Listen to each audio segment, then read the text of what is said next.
सुबह के 5 बज रहे थे। संध्या और अनुज अपने कमरे में चैन की नींद सो रहे थे। तभी उनके कमरे के दरवाजे को जोर जोर से खटखटाने की आवाज़ आई। हड़बड़ाकर दोनों की नींद खुल गई। अनुज ने जाकर दरवाज़ा खोला तो सामने उसकी माँ निर्मला जी खड़ी हुई थीं। उन्हें परेशान देखकर अनुज ने पूछा, क्या बात है माँ, इतनी सुबह सुबह दरवाज़ा क्यों खटखटा रही हो? निर्मला जी की आंखों में आंसू आ गए। अपने आंसुओं को पोंछते हुए जैसे तैसे बस इतना ही बोली, बेटा वो वंदना। क्या हुआ वंदना को माँ? उसकी बात सुनकर निर्मला जी बस रोए जा रही थी, कुछ बोली नहीं तो अनुज उनका हाथ पकड़कर बाहर हॉल में सोफे पर बिठाते हुए बोला, संध्या फटाफट माँ के लिए पानी लेकर आओ। संध्या ने अपने गाउन पर ही दुपट्टा डालकर सिर पर पल्लू लिया और रसोई में जाकर निर्मला जी के लिए पानी का गिलास ले आई। पानी का गिलास निर्मला जी को पकड़ा कर बोली, क्या बात है माँ जी, क्या हो गया दीदी को? निर्मला जी ने एक घूंट पानी पिया और गिलास एक तरफ रखते हुए अनुज से बोली, बेटा वंदना का फ़ोन आया था, बहुत रो रही थी। ज़रूर उसके ससुराल वालों ने उसके साथ कुछ गलत किया है। मेरा मन बहुत घबरा रहा था, जाओ उसे ससुराल से ले आओ। निर्मला जी एक ही सांस में सब कुछ बोलती चली गईं। अरे पर हुआ क्या है, कुछ बताया नहीं उसने? संध्या ने पूछा तो निर्मला जी रोते रोते ही उस पर चढ़ पड़ी। अरे तो तू कुछ होने का इंतज़ार कर रही है क्या? मेरी बच्ची वहाँ परेशान है, रो रही है, तो तू किस चीज़ का इंतज़ार कर रही है? जब उसके साथ कुछ गलत हो जाएगा उसका? अरे माँ तुम शांत रहो ना, तुम्हारा बीपी बढ़ जाएगा। अनुज ने कहा तो निर्मला जी और चिल्लाते हुए बोली, तो बोल तेरी पत्नी को कि ये मेरी नज़रों से दूर हो जाए। मेरी बेटी के लिए हमेशा गलत ही सोचती है। इसे तो बड़ी खुशी हो रही होगी आज। अनुज ने इशारा किया तो संध्या अंदर कमरे में चली गई। पीछे से निर्मला जी अनुज से बोली, बेटा तू अभी चल उसके ससुराल। मैं अपनी बच्ची को अकेला नहीं छोड़ सकती, मुझे कुछ भी ठीक नहीं लग रहा है। ठीक है माँ, जल्दी से तैयार हो जाओ, बस मैं गाड़ी की चाबी लेकर आता हूँ, साथ के साथ निकलते हैं। कहकर अनुज अंदर कमरे में चाबी लेने गया। पीछे से निर्मला जी भी फटाफट सूट डालकर बाहर आ गईं और दोनों उसी समय वंदना की ससुराल के लिए निकल गए, जो कि उसी शहर में आधे घंटे की दूरी पर था। इधर संध्या भी स्नान आदि से फ्री होकर अपने रोजमर्रा के कामों में लग गई। 7 बजते बजते तो निर्मला जी और अनुज के साथ वंदना भी घर वापस आ चुकी थी। अभी पूरी तरह से घर में प्रवेश भी नहीं किया था कि निर्मला जी बोली, वो लोग ऐसा कैसे कर सकते हैं? शादी को अभी 2 महीने ही हुए हैं और आधी रात को नई बहू को अकेला घर पर छोड़कर चले गए। ऊपर से मेरी बेटी को मारा भी।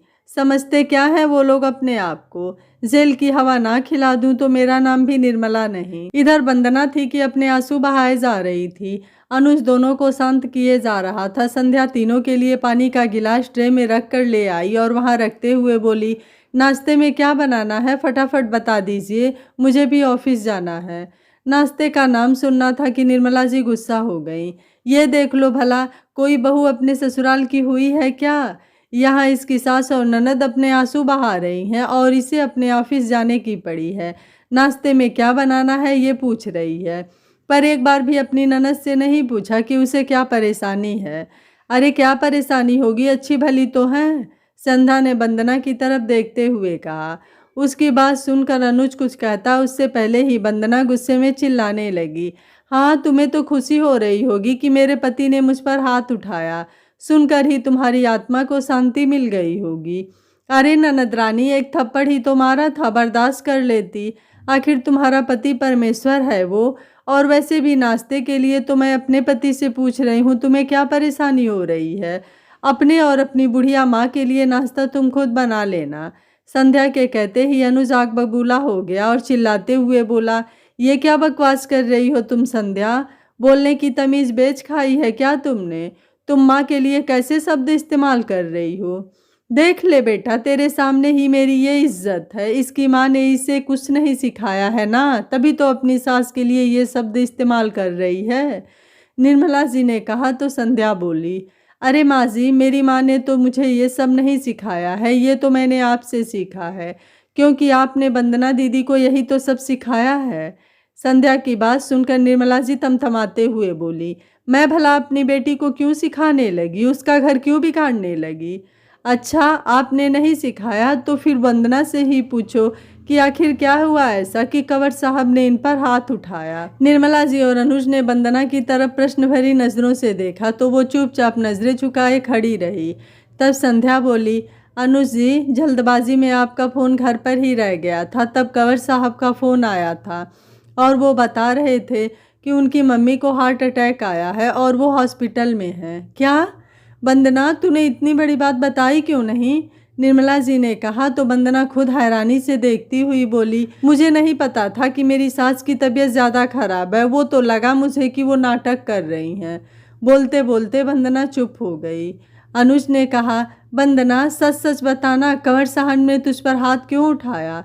अब वंदना के चेहरे पर पसीने की बूंदें चमकने लगी थी। वह अनुज के डांटने पर बोली, भैया सुबह 4 बजे ही मेरी सास हमारे कमरे का दरवाज़ा खटखटाते हुए बोली कि उन्हें घबराहट हो रही है। एक तो मुझे लगा कि मम्मी जी नाटक कर रही हैं और ऊपर से मेरी नींद खराब होने के कारण मेरा मूड खराब हो चुका था। इस कारण जब आपके कंवर साहब अपनी मम्मी को लेकर हॉस्पिटल जा रहे थे तो मेरे मुंह से निकल गया कि बुढ़िया मरती है तो मर जाने दो, कम से कम चैन से तो रहेंगे। बस यही सुनकर उन्होंने पलटकर मुझे थप्पड़ मार दिया। वंदना की बात सुनकर अनुज को बहुत गुस्सा आया। तुझे शर्म नहीं आई इस तरह की बात करते हुए? ऐसे समय में तुझे अपने ससुराल में होना चाहिए और तू उन्हें छोड़कर यहाँ बेवजह का ड्रामा करने घर पर आ गई है और हमें भी धोखे से इन सब में शामिल कर लिया। वंदना ने आशा भरी नज़रों से निर्मला जी की तरफ देखा कि वो कुछ बोलेंगी। तभी निर्मला जी बोली, अनुज, इसे अभी के अभी इसके ससुराल छोड़ कर आ। ऐसी बेटी की मेरे घर में कोई ज़रूरत नहीं है जो गलती खुद करती है और इल्ज़ाम दूसरों पर लगाती है। पर माँ, वंदना कुछ बोलने को हुई तो निर्मला जी पलट कर बोली, जा रही है या 2-4 थप्पड़ मैं लगाऊं? इज्जत से आएगी तो सिर आंखों पर इस तरह हमारे घर में तेरे लिए कोई जगह नहीं है। माना कि मेरी ज़बान कड़वी है, लेकिन मेरी बहू ने भी कभी मुझसे इस तरह से बात नहीं की जैसे तू अपनी सास के लिए करी है। क्या यही संस्कार हमने तुझे दिए हैं कि बीमार सास को छोड़कर मायके में चली आ? कौन सा बेटा यह बर्दाश्त करेगा कि उसकी बीमार माँ को उसकी पत्नी मरने की दुआ करे? वह कोई जोरू का गुलाम ही होगा। और मुझे कंवर साहब के फैसले पर नाज है कि उन्होंने तुझे अच्छा सबक सिखाया था कि तू कभी फिर ज़िंदगी में उनके माँ का अपमान करने की सोचेगी भी नहीं। और अगर तू अपने सास ससुर का अपमान करके आएगी तो इस घर में भी तेरे लिए कोई जगह नहीं है। यह कहकर निर्मला जी ने वंदना की तरफ से मुंह फेर लिया। आखिर निर्मला जी के इस तरह का जवाब सुनकर वंदना को चुपचाप अनुज के साथ अपने ससुराल रवाना होना पड़ा और उसे अच्छे से समझ में आ गया कि उसकी गलती पर कोई उसका साथ नहीं देगा। वंदना को छोड़कर अनुज घर वापस आया। निर्मला और अनुज दोनों उसी रात हॉस्पिटल गए। निर्मला जी ने अपने दामाद से माफ़ी मांगते हुए बोली, बेटा मैं बहुत शर्मिंदा हूँ कि मेरे बेटी ने इस तरह का व्यवहार किया, लेकिन मैं कभी भी समधन जी या तुम्हारे पति किए गलत व्यवहार के लिए अपनी बेटी को बढ़ावा नहीं दूंगी। संजय ने कहा, मम्मी आप माफ़ी क्यों मांग रही हैं? वंदना के अंदर अभी बचपना है, धीरे धीरे सब ठीक हो जाएगा। और उसने अपने माँ के बारे में भी बताया कि अब वह खतरे से बाहर है। वंदना अपने सास के घर वापस आने पर उनकी सेवा करने लगी। उसे अपनी गलती का एहसास हो गया था। बेटियों की माँ को भी चाहिए कि वह अपनी बेटियों को अच्छे संस्कार दे ताकि किसी के घर की बहू बनने पर उसका घर बच सके, उजड़े नहीं। आशा है यह कहानी आपको ज़रूर पसंद आई होगी। वीडियो पसंद आया है तो वीडियो को लाइक शेयर एंड चैनल को सब्सक्राइब कर लीजिएगा। Thank you for watching. मिलते हैं अगली कहानी में।